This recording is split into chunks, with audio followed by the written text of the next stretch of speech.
தேவனுடைய வார்த்தைக்கு நேராய் கடந்து செல்லுவோம். நெகேமியா 2ஆம் அதிகாரம் 8ஆம் வசனத்தின் கடைசி பகுதியை நாம் வாசிப்போம். நெகேமியா 2ஆம் அதிகாரம் 8ஆம் வசனம்.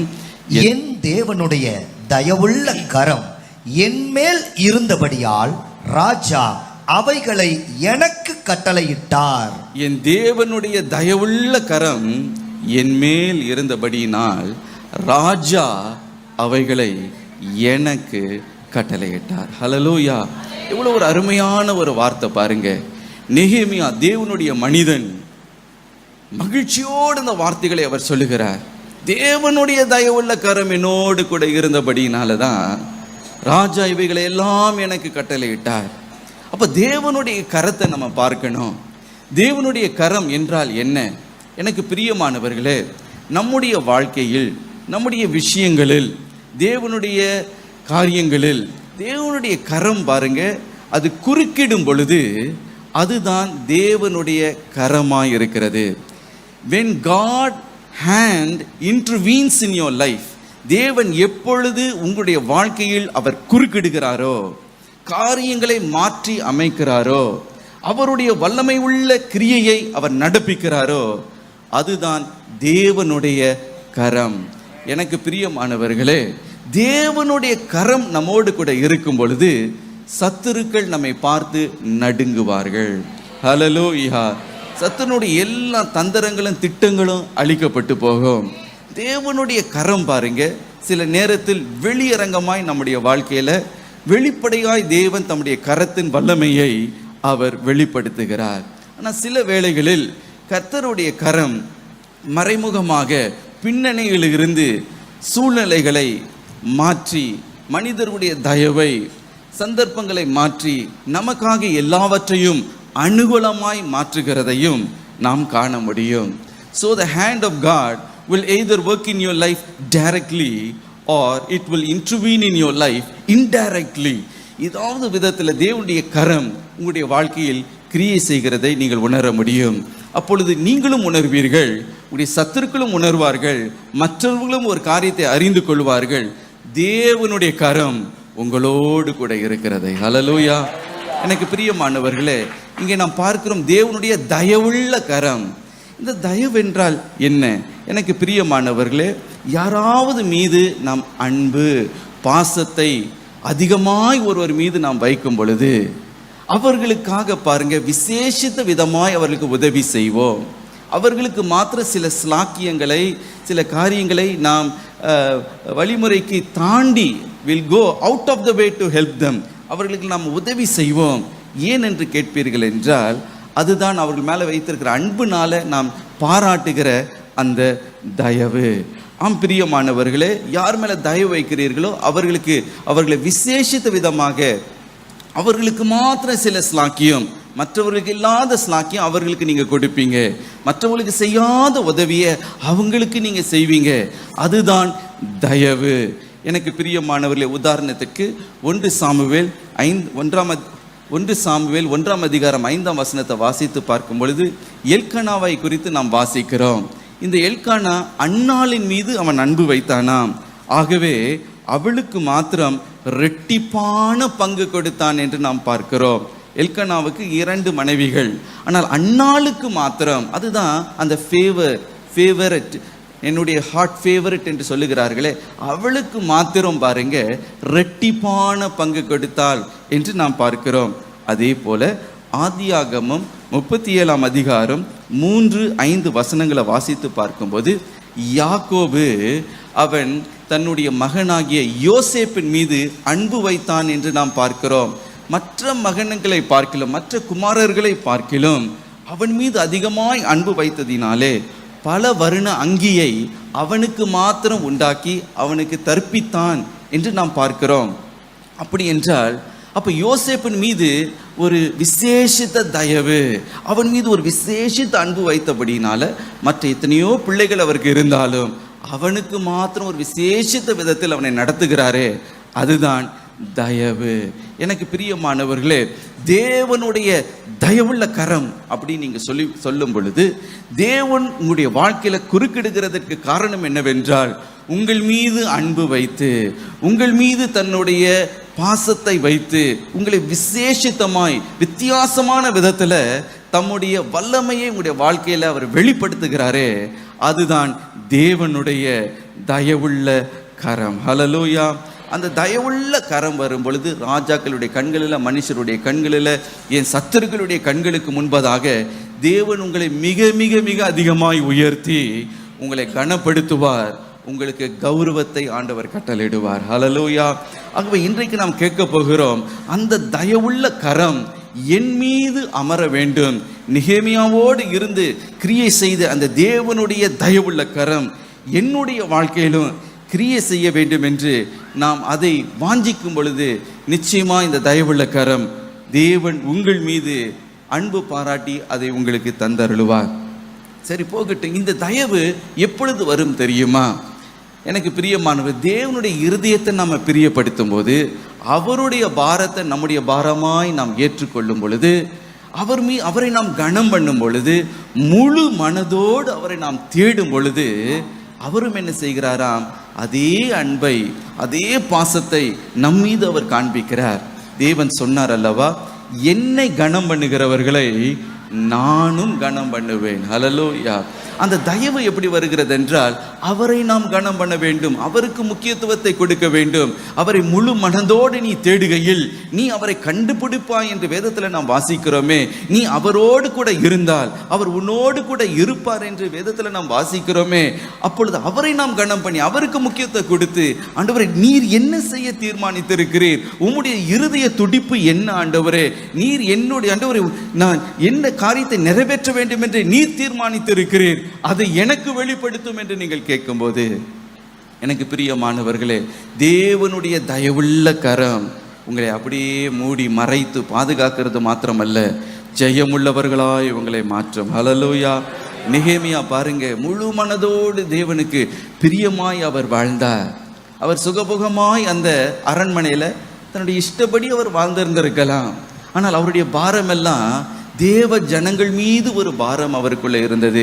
இன்னொரு விதத்தில் சொல்ல போனால், தேவனுடைய இருதய துடிப்பு, அவருடைய பாரம் இந்த நெகேமியாவுடைய பாரமாக இருந்ததுனால தான் அவன் என்ன செய்த, அந்த பாரத்தை அவன் ஏற்றுக்கொண்டான். இயேசு சொன்னார் அல்லவா, என்னுடைய நுகத்தை நீங்கள் ஏற்றுக்கொள்ளுங்கள் என்று சொன்னாரே.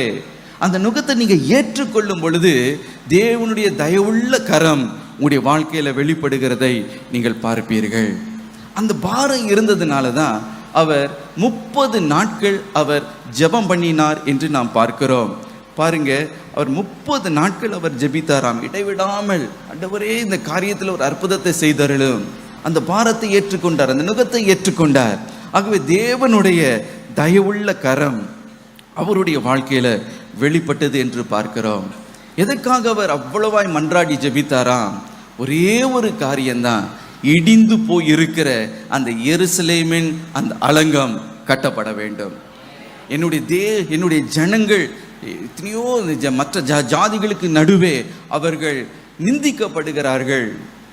மற்ற தேசத்துக்கு முன்பதாக அவர் நிந்திக்கப்படுகிறார்களே, அந்த நிந்தனை மாற வேண்டும் ஆண்டவரே, இந்த அலங்கம் கட்டி எழுப்பப்பட வேண்டும் என்ற ஒரே நோக்கத்தோட, ஒரே ஃபோக்கஸ், ஒரே குறிக்கோளாக வைத்து அவர் இன்டென்சிவாய் 30 நாட்கள் அவர் ஜெபம் பண்ணி கொண்டே இருந்தார். ஹல்லேலூயா.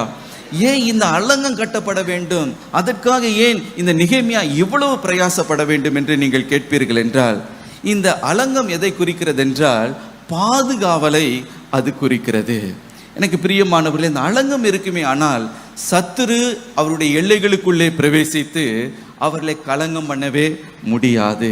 இரண்டாவதாக, இந்த அலங்கம் எதை குறிக்கிறது என்றால் ஒரு வேறு பிரிக்கப்பட்ட வாழ்க்கையை அது குறிக்கிறதா இருக்கிறது. அலங்கம் இருக்குமே, ஆனால் உலகம் வெளியே வைக்கப்படும். தேவனுடைய ஜனங்கள், பரிசுத்தமுள்ள ஜனங்கள் கர்த்தருக்காக ஒரு வேறு பிரிக்கப்பட்ட வாழ்க்கையை வாழ முடியும்.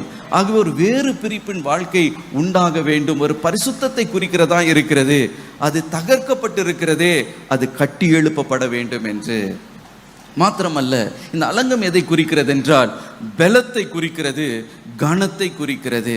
அந்த அலங்கம் இடிக்கப்பட்டிருக்கிறது. அது இடிக்கப்பட்ட அந்த அலங்கமே ஒரு அவமானத்தின் சின்னம், ஒரு தோல்வியின் சின்னம்.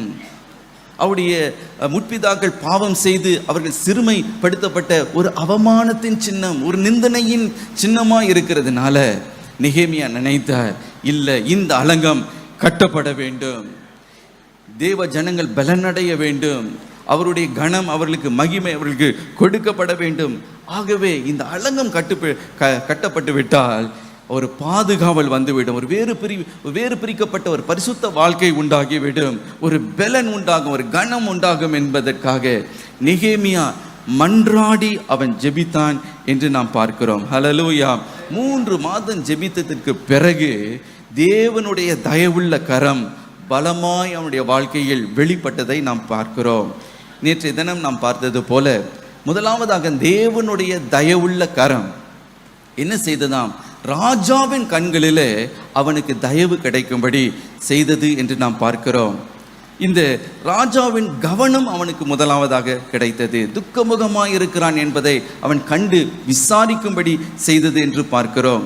மாத்திரமல்ல, நெகேமியா இருதயத்தில் இருக்கிற அந்த பாரத்தை நெகேமியா வெளிப்படுத்துவதற்கு தேவன் ஒரு தருணத்தை கொடுத்தார். மாத்திரமல்ல, எல்லா விதமான உத்தரவும் அவன் பெற்றுக்கொண்டான், கடிதங்களை பெற்றுக்கொண்டான், ஆத்தரைசேஷனை அவன் பெற்றுக்கொண்டான், அதிகாரங்களை அவன் பெற்றுக்கொண்டான். எல்லா தேசாதிபதிகளும் அவனுக்கு தடை செய்யாதபடிக்கு வழிவிடும்படி அந்த அதிகாரம் அவனுடைய கரத்தில் கொடுக்கப்பட்டது என்று நாம் பார்க்கிறோம்.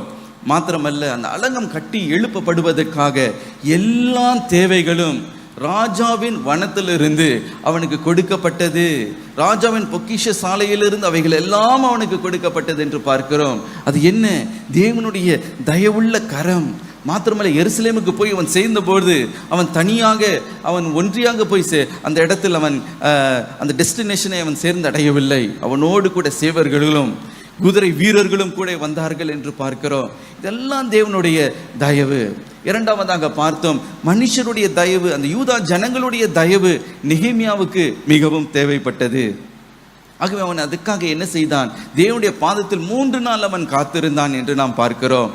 தேவனுடைய மனதில் என்னென்ன காரியங்களை ஆண்டவர் வைத்திருந்தாரோ அதை தன் மனதிலே வைத்து அவன் காத்திருந்தான்.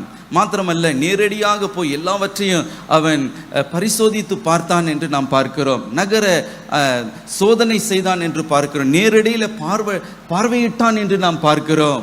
அவனுக்கு ஒரு நல்ல புரிந்து கொள்ளுதல் அவனுக்கு கிடைத்தது. இதெல்லாம் பெற்றுக்கொண்ட பிறகுதான் ஜனங்களை பார்த்து ஒரே ஒரு கேள்வியை கேட்டான். நாம் எத்தனை நாட்கள் இந்த எத்தனையோ புறஜாதிகள் மத்தியின் நடுவே நாம் நிந்தனையாய் நாம் இருப்போம்? எழுந்து கட்டுவோம், வாருங்கள் என்று சொன்ன உடனே ஜனங்கள் எல்லாரும் ஏகமாய் அவன் பட்சமாய் சேர்ந்து அவர்கள் சொன்னார்களாம், எழுந்து கட்டுவோம் என்று. எனக்கு பிரியம், இதெல்லாம் தேவனுடைய தயவு. ஆனால் பாருங்க, எப்பொழுது தேவனுடைய வேலையை செய்ய ஆரம்பித்தார்களோ அப்பொழுதுதான் உண்மையான யுத்தமே ஆரம்பிக்கிறது. அப்போதான் உண்மையான போராட்டமே ஆரம்பிக்கிறது. இதுவரைக்கும் எல்லாம் அனுகூலமாய் அருமையாய் நடந்து கொண்டு வந்தது போல இருக்கிறது. எல்லாம் தேவனுடைய கரம் அவனோடு கூட இருந்தது போலவே இருக்கிறது. இப்பொழுது எதிர்ப்பு வருகிறது. நெகேமியா சோர்ந்து போகலை. நிறைய பேர் பாருங்க, ஆண்டவர் காரியங்களை அனுகூலமாய் மாற்றும் போது அவங்க நினைக்கிறாங்க, எந்த உபத்திரமே நமக்கு வரக்கூடாது, எந்த பிரச்சனையும் வரக்கூடாது. ஒரு போராட்டம் வந்துவிட்டால் ஐயோ ஆண்டவர் என்னோடு கூட இல்லை என்று அவங்க கலங்குகிறார்கள். இல்லை பிரியமானவர்களே, ஆண்டவர் உங்களோடு கூட இருக்கும் பொழுது தான் உண்மையிலேயே பெரிய பெரிய போராட்டம்லாம் வரும். ஹல்லேலூயா. ஆனால் தேவனுடைய தயவுள்ள கரம் உங்களோடு கூட இருக்கும்போது சாத்தான் வெட்கப்பட்டு போவான். இப்பொழுது நாம் தியானிக்க போகிற காரியம் என்னவென்றால், தேவனுடைய தயவுள்ள கரம் நெகேமியாவோடு இருந்து சத்துருக்களை எப்படி அவன் மேற்கொண்டான் என்பதை தான் இன்றைக்கு நாம் தியானிக்க போகிறோம். பாருங்க, நெகேமியா சொல்லுகிறார், எழுந்து கட்டுவோம் என்று சொன்ன உடனே இந்த யூதா ஜனங்கள் எல்லாரும் சேர்ந்து சொல்லுகிறார், ஆம் நாம் எழுந்து கட்டுவோம்.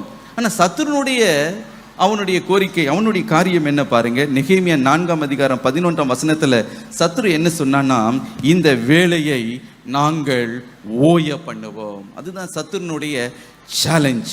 எனக்கு பிரியமானவர்களே, நெகேமியா 2ஆம் அதிகாரம் இருந்து 6ஆம் அதிகாரம் வரைக்கும் நீங்கள் வாசித்து பார்ப்பீர்கள் என்றால், நெகேமியாவுடைய சத்துருக்கள் 7 விதத்தில் நெகேமியாவுக்கு விரோதமாக போராடினார்கள் என்று நாம் பார்க்கிறோம். 7 வித்தியாச விதங்களிலே அவனுக்கு விரோதமாய் போராடினார்களாம். முதலாவதாக எப்படிப்பட்ட ஒரு போராட்டம்? நீங்கள் நெகேமியா 2ஆம் அதிகாரம் 10ஆம் வசனத்தை வாசித்து பார்க்கும் பொழுது அங்கே ஒரு காரியத்தை பார்க்கிறோம். சத்துரு விசனம் அடைந்தான் என்று நாம் பார்க்கிறோம். 10வது வசனத்தை வாசிக்க கேட்போமே. இதை ஓரோனியனான சன்பல்லாத்தும் அம்மோனியனான தொபியா என்னும் ஊழியக்காரனும் கேட்டபோது, இஸ்ரவேல் புத்திரரின் நன்மையை விசாரிக்க ஒருவன் வந்தான் என்பது அவர்களுக்கு மிகவும் விசனமாயிருந்தது. சத்துருக்கு மிகவும் விசனமாயிற்றாம். இதே நீங்க ஆங்கிலத்தில் வாசித்து பார்ப்பீர்கள் என்றால் இன்னும் தெளிவாய் அங்கே குறிப்பிடப்பட்டிருக்கிறதை நீங்கள் பார்க்க முடியும். When Sanballat and Horonite and Tobiah the Ammonite, the official, heard it, they were deeply disturbed that a man had come to seek the well-being of the children of Israel. இங்கே நாம் பார்க்கிறோம், they were greatly disturbed. அப்படி என்றால் சத்துரு disturb ஆயிட்டான், அவன் கலங்கி விட்டான். அது வரைக்கும் விசனம் அடைந்தான் என்று ஆங்கிலத்தில் இருக்கிறது. என்ன விசனம் அடைகிறதுக்கு ஒன்றும் இல்லை, அவன் கலக்கம் அடைந்து விட்டான்.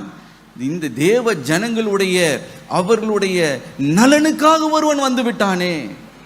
இந்த அலங்கத்தை கட்டி எழுப்புவதற்கென்று இந்த சூசான் நகரத்தில் இருந்து ஒருவன் வந்திருக்கிறான் என்ற அந்த செய்தியே சத்துருவை என்ன செய்து விட்டான், கலங்க செய்துட்டு. எனக்கு பிரியமானவர்களே, என்றைக்கு நீங்கள் அலங்கத்தை கட்டி எழுப்பலாம் என்று நீங்கள் எழும்புகிறீர்களோ அப்பொழுது ஒரு காரியத்தை மறந்து போகக்கூடாது. சத்துரு உங்களை பார்த்து முதலாவதாக கலங்குகிறான். He is disturbed. நீங்கள் உலகத்தோடு ஒத்து போகிற வரைக்கும் சாத்தான் கலங்க போவதே இல்லை. நீங்கள் ஐபிஎல் கிரிக்கெட்டை பார்த்து கொண்டு மகிழ்ச்சியாக நீங்கள் சீரியல் ஆஃப்டர் சீரியல் பார்த்து நெட்ஃப்ளிக்ஸை பார்க்குற வரைக்கும் சத்துருக்கு எந்த பிரச்சனையுமே இல்லை. நீங்கள் நம்ம ஃப்ரெண்டு தானே அப்படின்னு இருப்பான். ஆனால் என்னைக்கு இல்லை இடிந்து போய் இருக்கிற அலங்கத்தை கட்டி எழுப்ப போகிறேன், பரிசுத்தம் என்ற அந்த அலங்கத்தை கட்டி எழுப்ப போகிறேன், வேறு பிரிக்கப்பட்ட வாழ்க்கையை கர்த்தருக்காக வாழப் போகிறேன் என்று நீங்கள் எப்பொழுது தீர்மானித்து எழுந்து கட்டுவோம் என்று நீங்கள் எழும்புகிறீர்களோ ஒரு காரியத்தை மறந்து போகாதீங்க, சத்துரு டிஸ்டர்ப் ஆகுகிறான் என்பதை மறந்து போகாதீங்க. 3 முக்கியமான சத்துருக்கள் நெகேமியாவுக்கு விரோதமாக எழும்பினார்கள். ஓரோனியனான ஆகிய சன்பலாத் என்று பார்க்கிறோம். இந்த சன்பலாத் என்று இந்த மனிதன் பின்பதாக செயல்படுகிற இந்த ஓரோனியன் என்று சொல்லும் பொழுது எதிர்க்கிறவன் என்று அர்த்தமாம். ஆம் பிரியமானவர்களை, எதிர்க்கிற ஆவி நமக்கு விரோதமாக தேவனுக்காக பிரயாசப்படும் பொழுது ஒரு எதிர்க்கிற ஆவி உங்களுக்கு விரோதமாய் போராடும் என்றால் எனக்கு ஒரு காரியத்தை மறந்து போகாதீங்க, நீங்கள் தேவனுக்காக ஏதோ ஒரு காரியத்தை நீங்கள் செய்கிறீர்கள் என்று அர்த்தம்.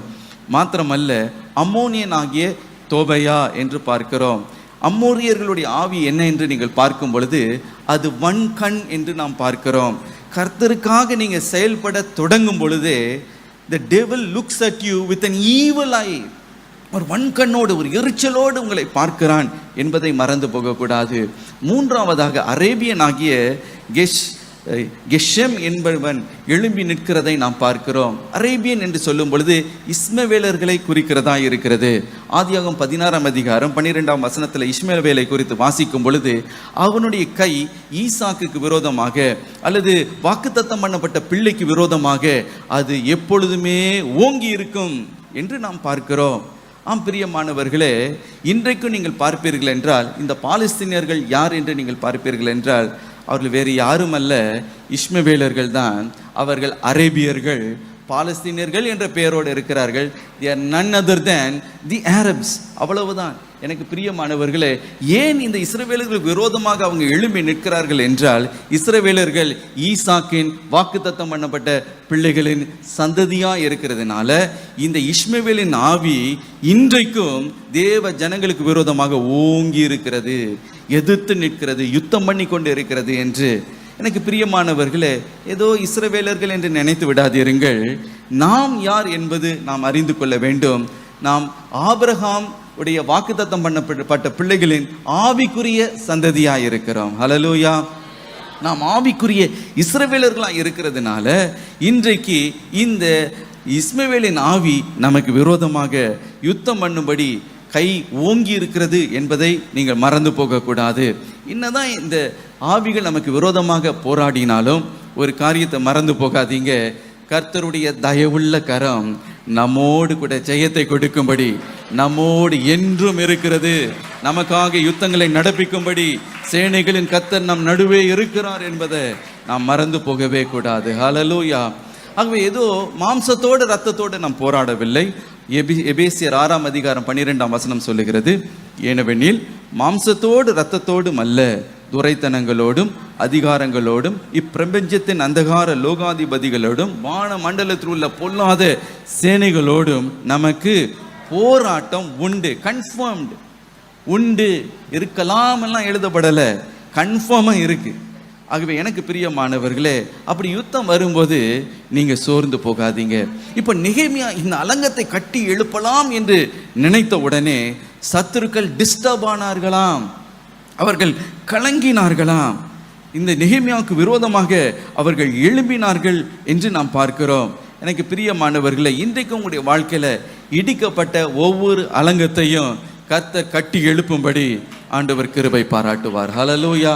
ஒருவேளை உங்களுடைய இடிக்கப்பட்ட அலங்கம் எனக்கு இடிக்கப்பட்டிருக்கிறதுனாலே சத்துருவுடைய எல்லைகளுக்குள்ளே பிரவேசித்து உங்களை இன்றைக்கு கலங்கம் பண்ணி கொண்டிருக்கலாம், உங்களுடைய சமாதானத்தை அவன் திருடி கொண்டிருக்கலாம், அல்லது உங்களுடைய ஆசீர்வாதத்தை, உங்களுடைய சுகத்தை, உங்களுடைய ஆஸ்தியை அவன் திருடி கொண்டு இருக்கலாம்.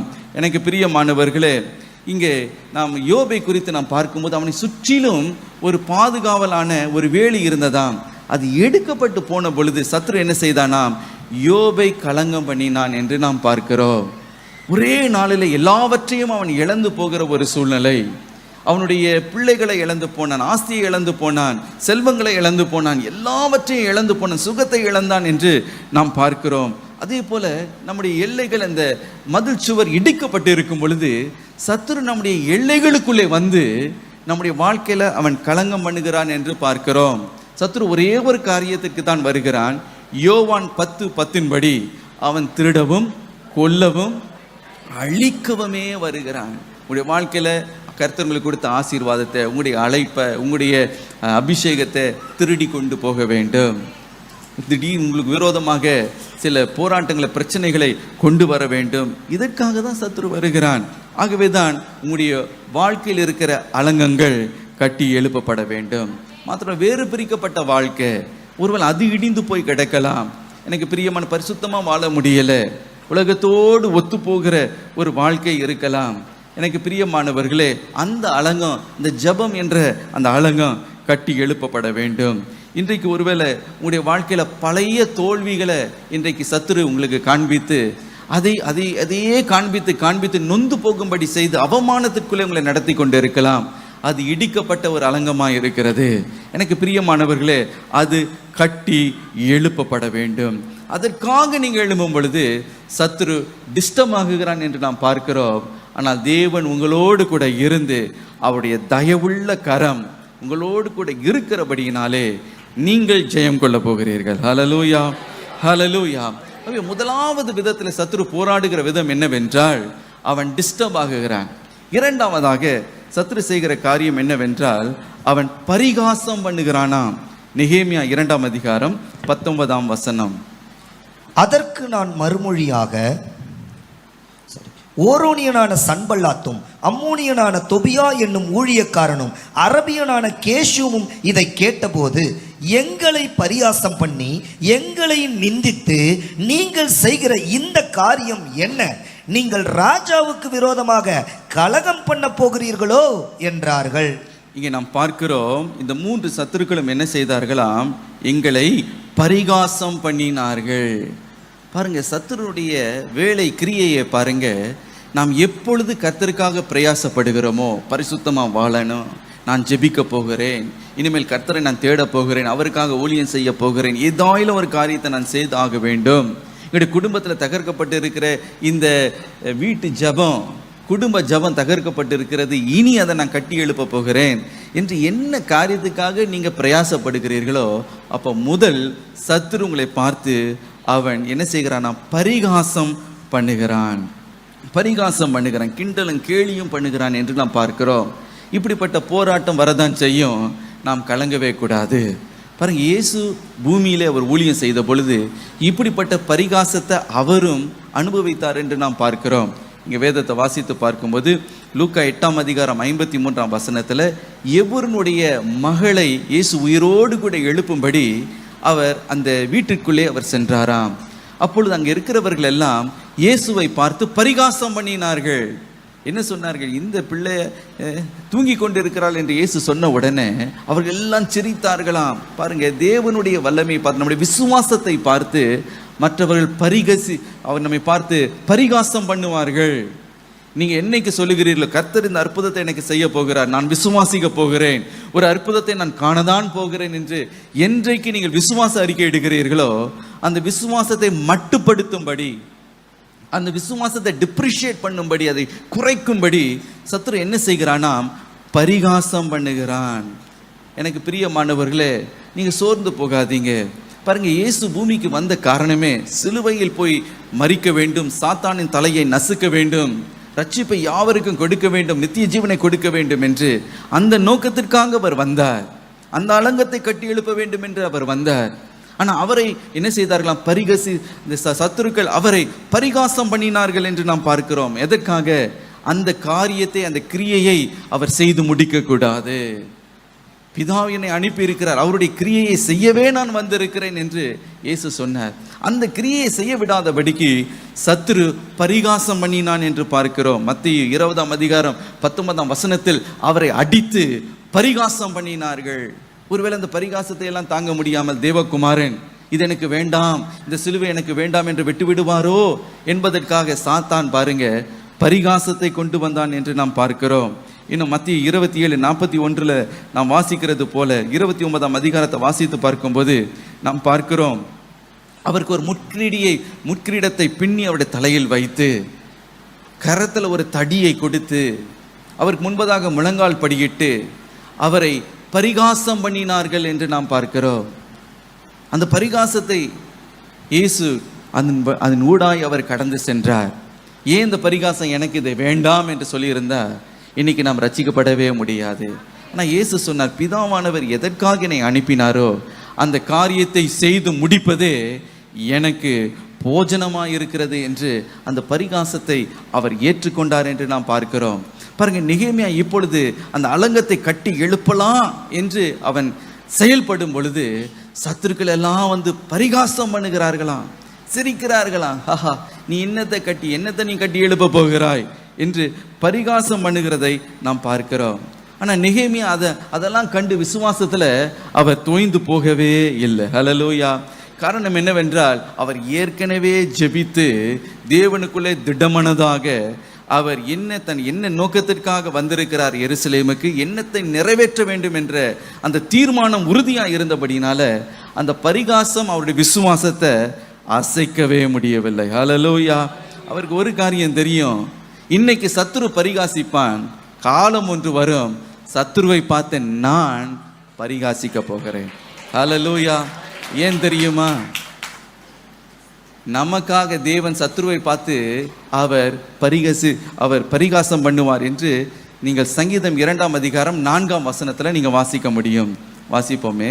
பரலோகத்தில் வீற்றிருக்கிறவர் நகைப்பார், ஆண்டவர் அவர்களை இகழுவார். பரலோகத்தில் வீற்றிருக்கிறவர் நகைப்பாராம். ஹல்லேலூயா. சத்துரு நம்மை பார்த்து நகைத்து நம்மை கேவலப்படுத்த நினைக்கும் பொழுது ஒருவர் சத்துருவை பார்த்து என்ன செய்கிறாராம்? அவர் நகைப்பார். ஹல்லேலூயா. என்னுடைய பிள்ளையை நீ கேவலப்படுத்தணும்னு பார்க்கிறியா? என்னுடைய மகளை நீ கேவலப்படுத்தணும்னு பார்க்கிறியா? பரிகசித்து அவங்களுடைய விசுவாசத்தை குறைந்து போகும்படி நீ செய்ய வேண்டும் என்று நீ முயற்சி செய்கிறாயா என்று சிங்காசனத்தில் வீற்றிருக்கிறவர் நம்முடைய சத்துருக்களை பார்த்து அவர் பரிகாசம் பண்ணுவார். ஹல்லேலூயா. தாவீதுக்கு விரோதமாக எத்தனையோ சத்துருக்கள் விதவிதமா அவனுக்கு விரோதமாக வந்தாங்க. ஆனால் என்ன நடந்தது பாருங்க, கர்த்தர் தாவீதை விடவே இல்லை. சங்கீதம் 30:1 அவர் சொல்லுகிறார், கர்த்தாவே என் சத்துருக்கள் என்னை மேற்கொண்டு மகிழ விடாமல் நீர் என்னை கை தூக்கி எடுத்தபடினாலே நான் உம்மை போற்றுவேன் என்று. சத்துருக்கு அவனுக்கு விரோதமாக வந்து அவனை பரிகசித்தார்களாம், கேவலமாய் பேசினார்கள். எத்தனையோ விதங்களில் அவனை மனமடிய செய்ய அவர்கள் பார்த்தார்கள். அவர் சொல்லுகிறார், தேவனுடைய கரம் என்னை கை தூக்கி எடுத்தபடினால சத்துருக்கள் என்னை மேற்கொண்டு மகிழ விடல. ஏனென்றால் சிங்காசனத்தில் வீற்றிருக்கிறவர் ஏன் சத்துருவை பார்த்து அவர் நகைப்பார். ஹல்லேலூயா. எனக்கு பிரியமானவர்கள் எத்தனையோ கிண்டல் கேலி எல்லாம் பண்ணாங்க.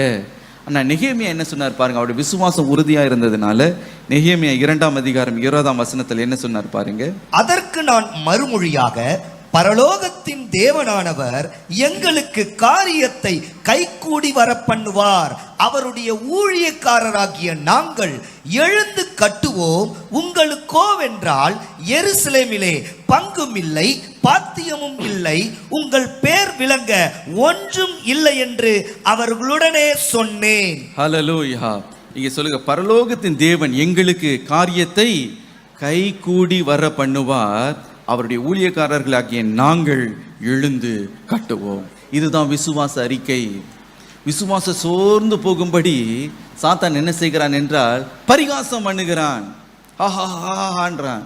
ஆனா இங்கே நெகேமியா என்ன சொல்கிறார் பாருங்க, நீ என்ன வேணா சிரிச்சிட்டு போ, காலம் ஒன்று வர நான் சிரிக்க போறேன், நீ அழ போற, நீ எவ்வளவு வேணா ஓஹோன்னு சிரிச்சுக்கிட்டு போ, எங்களுடைய தேவன் காரியத்தை கைகூடி வர பண்ணுவார். நான் தனியா இல்லை, நான் திக்கற்றவனா இல்லை, நான் சாதாரணமானவன் அல்ல, எனக்கு பின்பதாக தேவனுடைய தயவுள்ள கரம் என்னோடு இருக்கிறபடினாலே நான் ஜெயம் கொள்ளுவேன்.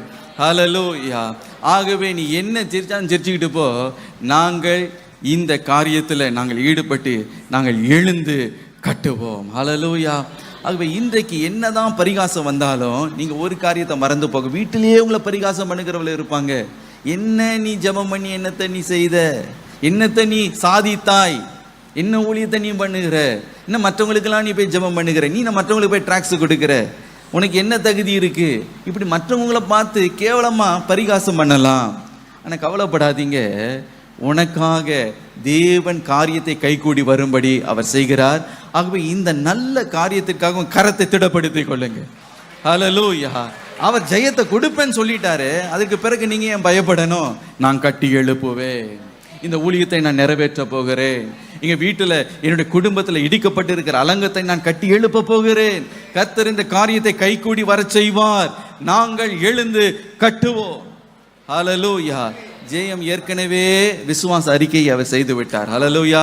அதான் நெகேமியாவுடைய விசுவாச அறிக்கை.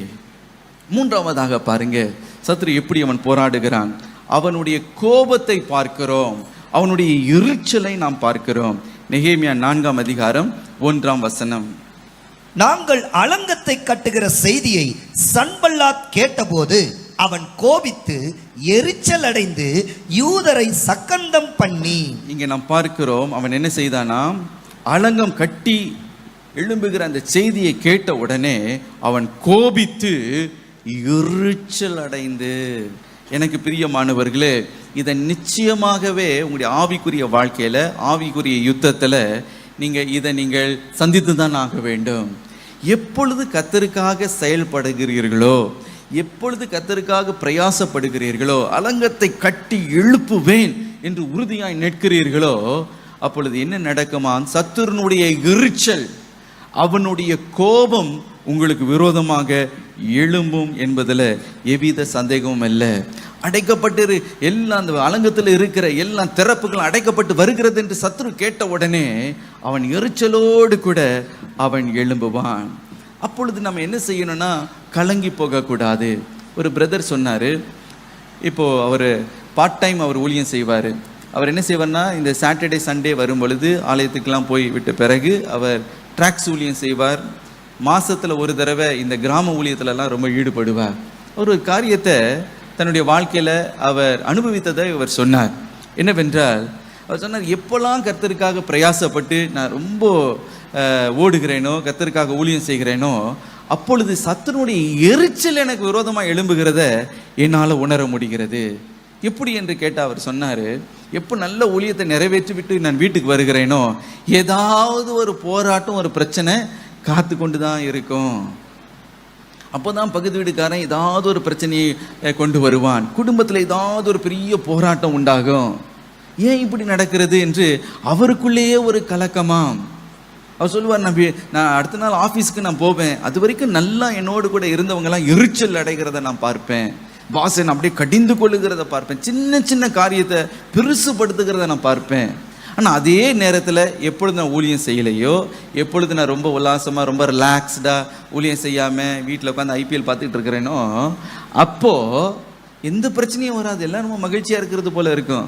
ஆனால் என்னைக்கு ஆண்டவரே நான் பரிசுத்தமாக வாழணும், ஆண்டவரே இன்னும் நான் அறியணும், ஆவியின் வரங்களை நான் பெற்றுக்கொள்ளணுமே, இதற்காக நான் பிரயாசப்பட்டு நான் ஜெபிக்க போகிறேன், ஆண்டவரே இவர்களுக்கு குடும்பத்தில் இருக்கிறவர் ரட்சிக்கப்பட வேண்டுமே, எதற்காக முழங்கால் படியிட்டு அவர் ஜெபித்து அல்லது ஊழியத்தில் அவங்க செயல்பட்டாரோ அப்பொழுதெல்லாம் அந்த எரிச்சல், சத்துருடைய எரிச்சல், போராட்டம் அவர் சோர்வடைய செய்கிறதற்கு வருகிறத நான் உணர்ந்திருக்கிறேன் என்று அவர் சொன்னார்.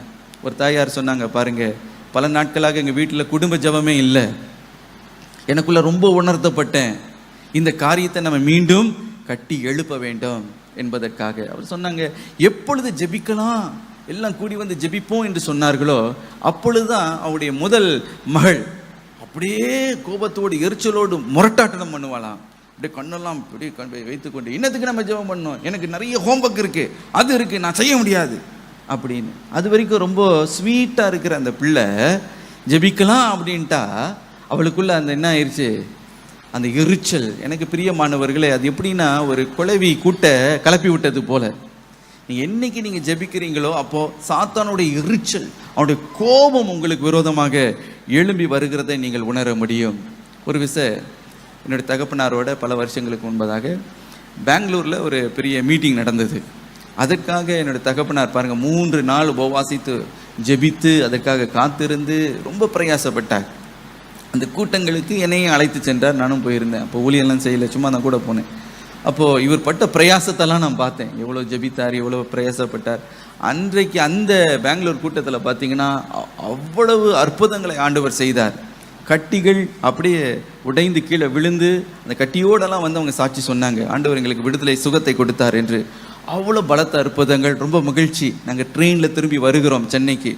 நான் மெதுவாக எங்கள் அப்பாவை பார்த்து சொன்னேன், அப்பா நீங்கள் ரொம்ப ரிலாக்ஸ்டாக இருப்பீங்க டேடி, ஏன்னா ஊழியத்தை முடிச்சிட்டிங்களே, இதுக்காக எவ்வளவோ பிரயாசப்பட்டீங்க, இப்போ ஜெயமாக முடிச்சாச்சு, ரொம்ப சந்தோஷம் இல்லை அப்படின்னு சொன்னேன். அவர் சொன்னார், இல்லை நான் சொன்னேன் நீங்கள் ரிலாக்ஸ்டாக இருக்கலாம் டேடி, இதுக்கு ரொம்ப நீங்கள் கஷ்டப்பட்டீங்க. ஆனால் அவர் என்ன தெரியுமா சொன்னார், இப்போ தான் நான் ரிலாக்ஸ்டாகவே இருக்க முடியாது. ஏன்னா எதிரினுடைய எல்லையில் போய் தாண்டி போய் அங்கே அவனை போய் என்ன பண்ணிட்டோம், தாக்கிட்டோம். எப்பவுமே ஒரு தாக்குதல் இருந்தால் கவுண்டர் அட்டாக் ஒன்று இருக்கும். ஆகவே இப்போதான் நான் ரொம்ப ஜாக்கிரதையாக இருக்கணும். அவர் சொன்ன ஒரு காரியம், ஊழியத்தில் நான் கண்ட ஒரு காரியம் என்னென்னா, எப்போல்லாம் நல்ல ஊழியத்தை நிறைவேற்றிட்டு வருகிறேனோ அப்போ தான் பெரிய சோதனை காத்து கொண்டு இருக்கும், பெரிய போராட்டம் காத்து கொண்டு இருக்கும். நான் நினைத்தேன், என்ன இது புது கதையாக இருக்குது அப்படின்னு. ஆனால் பாருங்கள், அவர் சொன்னது போலவே அன்னைக்கு நாங்கள் வருகிறோம், எல்லாம் அனுகூலமாக இருக்கிறது போல் இருக்குது. திடீர்னு நீங்கள் காரை வந்து இன்னொரு கார் வந்து ஓங்கி இடிச்சு ஒரு பெரிய ஒரு ஆக்சிடெண்ட். எனக்கு பிரியமானவர்களே, அதான் சாத்தானுடைய எரிச்சல். இப்படி சாத்தான் நமக்கு விரோதமாக கோபத்தோடு எழும்பி வருகிறான் என்று நீங்கள் வெளிப்படுத்தின விசேஷம் 12ஆம் அதிகாரம் 12ஆம் வசனத்தில் நாம் வாசிக்கிறோம். அவனுக்கு கொஞ்ச காலம்தான் இருக்கிறது என்பதை அவன் உணர்ந்து என்ன செய்கிறானாம், மிகுந்த கோபத்தோடு உங்களிடத்தில் அவன் வருகிறான் என்று. ஆனால் நாம் ஒரு காரியத்தை குறித்து பயப்படக்கூடாது. அவன் கோபப்படலாம், ஆனால் அவன் ஜெயிக்க போவதில்லை. ஹல்லேலூயா. அவன் அக்கினி ஆஸ்திரங்களை எய்தாலும் அதை அவித்து போடுகிற வல்லமையை, திராணியை, பலத்தை நமக்கு தேவன் கொடுத்திருக்கிறார். ஆவியானவர் நம்மோடு கூட இருந்து யுத்தம் பண்ணும்படி, அவர் நமக்காக கொடியேற்றும்படி அவர் நம்மோடு கூட இருக்கிறபடினாலே, என்னதான் அந்த சன்பலாத், என்னதான் அந்த தோபையா, அவங்க எரிஞ்சு வயிறு எரிஞ்சு அவங்களுக்கு அல்சரை தான் வரும் வர நம்ம அதை பாதிக்க போவதில்லை. ஹல்லேலூயா, ஹல்லேலூயா. 4ஆவதாக பாருங்க, சத்துருனுடைய நிந்தனையை நாம் பார்க்கிறோம். பரிகாசம் மாத்திரம், நிந்தனை அப்படின்னா கேவலப்படுத்தி பேசுகிறது. நெகேமியா 4ஆம் அதிகாரம் 2-3 வசனங்களை வாசிப்போம். அந்த அற்பமான யூதர் செய்கிறது என்ன? அவர்களுக்கு இடம் கொடுக்கப்படுமோ? பலியிடுவார்களோ? ஒரு நாளிலே முடித்து போடுவார்களோ? சுட்டெரித்து போடப்பட்டு மண்மேடுகளான கற்களுக்கு உயிர் கொடுப்பார்களோ என்று தன் சகோதரருக்கும் சமாரியாவின் சேனைக்கும் முன்பாக சொன்னான். அப்பொழுது அம்மோனியனாகிய தொபியா அவன் பக்கத்தில் நின்று, அவர்கள் கட்டினாலும் என்ன, ஒரு நரி ஏறி போனால் அவர்களுடைய கல்மதில் இடிந்து போகும் என்றார். இங்கே பாருங்கள், நிந்தனையை நாம் பார்க்கிறோம். என்ன செய்தார்களாம்? சத்துருக்கள் நெகேமியாவையும் அந்த யூதா ஜனங்களையும் மனமடிவடைய செய்கிறதுக்கு நிந்தித்தார்கள் என்று நாம் பார்க்கிறோம். அவர்களை பார்த்து என்ன சொல்லி கூப்பிட்டார்களாம்? இந்த அற்பமான யூதர்கள் செய்கிறது என்ன? What are this insignificant feeble Jews are doing? இவர்கள் என்ன செய்கிறார்கள் பாருங்க. அவங்களை கேவலப்படுத்தி பேசுகிறார்கள். ஏன் அப்படி சொல்லணும்? அற்பமான யூதர்கள் என்று. அப்படி என்றால் இந்த யூதர்களுடைய பழைய தோல்வியை சாத்தான் இங்கே சுட்டி காண்பித்து அவர்களை மனமடிவடைய செய்கிறான். என்ன சொல்லுகிறான்? இந்த அற்பமான யூதர்கள், தோற்கடிக்கப்பட்ட இந்த யூதர்கள், அவங்க அலங்கெல்லாம் இடிக்கப்பட்டு கிடக்கிறதே இந்த யூதர்கள், பலவீனமான இந்த யூதர்கள், தோல்வியை சந்தித்த இந்த யூதர்கள், இவர்களை சிறையிருப்பில் இருந்து வந்த இந்த அடிமைகளாகிய இந்த அற்பமான இந்த யூதர்கள் என்ன பெருசா கட்டி எழுப்புகிறார்கள்? இவங்க பெருசா அலங்கத்தை கட்டி எழுப்பி விடுவார்களோ? இந்த மண்மேடெல்லாம் அவங்க அந்த எரிக்கப்பட்ட கற்களை எல்லாம் உயிர் கொடுத்து விடுவார்களோ? இவங்க என்னத்தவங்க செய்ய போறாங்க அப்படின்னு அவர்களை நிந்தித்தான் என்று நாம் பார்க்கிறோம். நீங்க என்றைக்கு கர்த்தருக்காக செயல்பட வேண்டும், அவருக்காக அலங்கத்தை கட்டி எழுப்ப வேண்டும், கர்த்தர் உங்களுக்கு கொடுத்த ஊழியத்தை நிறைவேற்ற வேண்டும் என்று எப்பொழுது நீங்கள் முழு பலத்தோடு நீங்கள் செயல்படுகிறீர்களோ, தீவிரமாய் செயல்படுகிறீர்களோ, அப்பொழுது சத்ரு என்ன செய்வானா, பழைய காரியத்தெல்லாம் நினைப்பூட்டி உள்ள மனம் மடிவடைய செய்வான். நீயா கட்டுற அற்பமானவன், நீ கேவலமானவன், இந்த உலகத்திலே கேவலமான ஒரு மனுஷன் இருப்பான நீ தான் அது அப்படின்பா. நீ கட்டி என்ன, நீ ஜெபம் பண்ண போகிறாயா? உன்னுடைய ஜெபம் அந்த கூரையை கூட தாண்டாது, உனக்கு தெரியுமா? உனக்கு என்ன தகுதி இருக்குது? நீ என்ன ஜெபிக்கிற? அற்பமானவனே என்று சொல்லுவான். பழைய தோல்வியெல்லாம் காண்பிப்பான். உன் வாழ்க்கையே இடிந்து போன நிலைமையில கிடக்குது. நீ என்னத்தை கிழிக்க போகிறாய், நீ என்னத்தை சாதிக்க போகிறாய் என்று உங்களை அவமானப்படுத்துவான். பழைய தோல்விகளை காண்பிப்பான். பாரு, இந்த பாவத்தில் நீ விழுந்து போனாயே, உன்னால் நிற்க முடியலையே, நீ ஒரு ஊழியத்தை செய்ய போறியா? அதெல்லாம் நிற்காது. நீ கட்ட போறியா? நீ பலியிட போகிறாயா? உன்னால் ஒன்றும் செய்ய முடியாது. நீ அற்பமானவன், நீ அற்பமானவள், உன்னால் இதை சாதிக்க முடியாது என்று உங்களுடைய பழைய தோல்வியை அவன் சுட்டி காண்பித்து கொண்டே இருப்பான். எனக்கு பிரியமானவர்களே, அதெல்லாம் உதறி தள்ளுங்க. ஹல்லேலூயா. அதெல்லாம் உதறி தள்ளுங்க. நம்முடைய தேவன் நம்முடைய பாவங்களை எல்லாம் மன்னித்திருக்கிறார். அவர் நம்மை தகுதிப்படுத்துகிறவர். அவருடைய ரத்தத்தாலே நாம் கழுவப்பட்டு இருக்கிறோம். உன்னதமான தேவனே நமக்கு துணையாக நமக்கு ஜெயத்தை கொடுக்கும் பொழுது, அவருடைய தயவுள்ள கரம் நம்மோடு கூட இருக்கும் பொழுது, சத்ரு என்ன நிந்தித்தால் என்ன, காலம் வரும், கர்த்தர் நம்மை கனம் பண்ண போகிறார், உயர்த்த போகிறார். ஹல்லேலூயா. இன்னும் பாருங்க எப்படிலாம் நிந்திக்கிறாங்க பாருங்க. தோபியா என்ன சொன்னானா, இவர்களுடைய கட்டினால் தான் என்ன, இவங்க கட்டி எழுப்பிட்டா என்ன பெருசா கட்டி எழுப்பிட போறாங்க. ஒரு நரி அது மேல அவங்க கல் மதிச்சவர் மேல அப்படி குதிச்சு குடு குடு ஓடினா கூட இவங்க ரொம்ப கஷ்டப்பட்டு கட்டுற இந்த மதில் சுவர், கழிச்சவர் அப்படியே சரிந்து இடிந்து விழும். கட்டுனா தான் என்ன? இப்போ சொல்லுவாங்க, என்னதான் நீ பெருசாக ஊழியம் செய்து தான் என்ன? அப்படியே ஒரு ஜெயம் வந்தாலும் அதை கேவலப்படுத்தி அதை டிஸ்கிரெடிட் பண்ணுவார்கள். என்னத்தை சாதிச்சுட்ட நீ, என்னத்தை கிழிச்ச நீ அப்படின்னு. அப்படியே அதான் நிற்காது, உன் ஊழியெல்லாம் நிற்காது. நீ ஒரு இப்போ 10 நாளைக்கு மேலே பரிசுத்தமெல்லாம் வாழ முடியாது, பாரு நீ விழ போகிற அப்படின்னு சொல்லுவான் சாத்தான். எனக்கு பிரியமானவர்களே, இப்படிப்பட்ட நிந்தனையெல்லாம் உங்களுடைய வாழ்க்கையில் அவன் கொண்டு வரலாம். நீ வேஸ்ட்டு, நீ கைக்கூடி செய்கிறது கைக்கூடி வராது, அப்படி செய்தாலும் அது நிலை நிற்காது என்று உங்களை அவமானப்படுத்தலாம். எனக்கு பிரியமானவர்களே, அதை கண்டு பயந்து போகாதீங்க. நீங்கள் சொல்லுங்க, அற்பமாய் நான் இருந்தாலும் தேவன் என்னை கனம் பண்ணுவார். ஹல்லேலூயா. நான் பைத்தியக்காரனாக இருந்தாலும் தேவன் ஞானவான்களை வெட்கப்படுத்தும்படி பைத்தியங்களை தெரிந்து கொண்டிருக்கிறார். 1 கொரிந்தியர் 1ஆம் அதிகாரம் 27ஆம் அதிகாரத்தில் 31 வசனங்களை வாசிப்போமே. ஞானிகளை வெட்கப்படுத்தும்படி தேவன் உலகத்தில் பைத்தியமானவைகளை தெரிந்து கொண்டார், பலமுள்ளவைகளை வெட்கப்படுத்தும்படி தேவன் உலகத்தில் பலவீனமானவைகளை தெரிந்து கொண்டார், உள்ளவைகளை அவமாக்கும்படி உலகத்தின் இழிவானவைகளையும் அற்பமாய் எண்ணப்பட்டவைகளையும் இல்லாதவைகளையும் தேவன் தெரிந்து கொண்டார். இழிவானவைகளையும் அற்பமாய் எண்ணப்பட்டவைகளையும் இல்லாதவைகளையும் தேவன் தெரிந்து கொண்டார். ஹல்லேலூயா. இந்த கேட்டகரியில் நீங்கள் இருப்பீர்கள் என்றால் கலங்கவே கலங்காதீங்க. அலங்கத்தை கட்டி எழுப்ப போகிறோம். உங்களை கொண்டு கர்த்தர் மகத்துவமான காரியத்தை செய்ய போகிறார். உங்களுடைய சத்துருக்கள் அதை காண போகிறார்கள். ஏகமாய் தலை குனிந்து போக போகிறார்கள். ஹல்லேலூயா. வெட்கப்பட்டு போக போகிறார்கள். ஏனென்றால் தேவனுடைய தயவுள்ள கரம் சத்துருக்களை மேற்கொள்ளும்படி அது செய்யும். ஹல்லேலூயா. இன்னைக்கு அற்பமா எண்ணப்படுகிறீர்களோ? ஒருவேளை இன்றைக்கு நீங்க பைத்தியக்காரனை போல இருக்கலாம், பேச முடியாதவனை போல இருக்கலாம், ஐயோ நான் பலவீனன் என்று நீங்க சொல்லிக் கொண்டு இருக்கலாம். இப்படிப்பட்டவர்களை தான் கர்த்தர் தெரிந்து கொள்ளுகிறார். பாருங்க, அந்த யூதர்களை பார்த்து அற்பமானவர்கள், பலவீனம் உள்ளவர்கள், இவர்கள் கட்டினால் தான் என்ன என்று நிந்தித்தார்கள். ஆனால் அவர்களை கொண்டுதான் 52 நாளில் ஒரு பெரிய சாதனை. ஹல்லேலூயா. உங்களை கொண்டு தான் கர்த்தர் சாதிக்க போகிறார். ஹல்லேலூயா. நீங்க எப்போ கர்த்தருக்கு முன்பதாக, ஆண்டவரே நான் பலவீனன் தான், ஆண்டவரே நான் குறைவுள்ளவன் தான் அப்பா, நான் அற்பமானவன் தான்ப்பா. ஒருவேளை நீங்க சொல்ல, நான் படிக்கலையே, சரியா படிக்காம போயிட்டேனே, ஐயோ நான் இந்த காரியத்தை சரியா செயல்படாம போயிட்டேனே, என்ன தருணங்களெல்லாம் நான் இழக்க விட்டு விட்டேனே. இந்த நொறுக்கப்பட்ட, இந்த உடைக்கப்பட்ட பாத்திரத்தை கர்த்தர் பயன்படுத்த முடியுமா? நான் அற்பமா இருக்கிற என்னை கர்த்தர் பயன்படுத்த முடியுமா? என்னை கொண்டு ஏதாயிலும் கர்த்தர் செய்ய முடியுமா என்று இன்றைக்கு ஒரு நொந்து போய் அமர்ந்து கொண்டிருந்தால் ஒரு காரியத்தை மறந்து போகாதீங்க.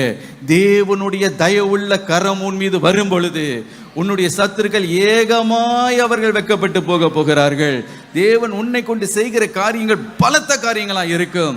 அதை கண்டு பிரமித்து ஆச்சரியப்படுவார்களாம். ஹல்லேலூயா, ஹல்லேலூயா. ஆகவே இன்றைக்கு என்ன நிந்தனை வந்தாலும் மகிழ்ச்சியாக ஏற்றுக்கொள்ளுங்க. நான் சிலுவையை நான் சுமந்து கொண்டு இயேசுவுக்கு பின்பதாக நான் போக துணிந்திருக்கிறேன். என்ன வந்தாலும் வரட்டும், நான் அதை சந்திக்க ஆயத்தம் என்று சொல்லுங்க. கர்த்தர் உங்களுக்கு பெரிய ஜெயத்தை கொடுக்க போகிற.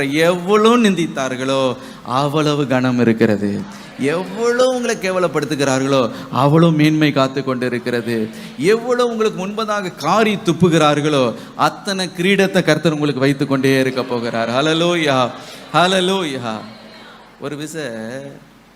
ஒரு ராஜாவின் இடத்துல ஒருவர் ஒரு ரிடில் ஒன்று வைத்தாராம்.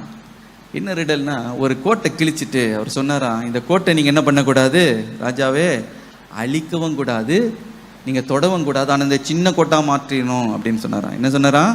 ஒரு கோட்டை வரைந்து இந்த கோட்டை என்ன பண்ணக்கூடாது, நீங்கள் தொடவும் கூடாது, அழிக்கவும் கூடாது, ஆனால் அதை சின்னதாக மாற்றிடணும் அப்படின்னு சொன்னாராம். ராஜா யோசித்து பார்த்தார், எப்படி இந்த கோட்டை சின்னதாக மாற்றுறது, ஒன்றும் புரியலையே அப்படின்னு. ஆனால் ஒரு காரியம் நடந்தது.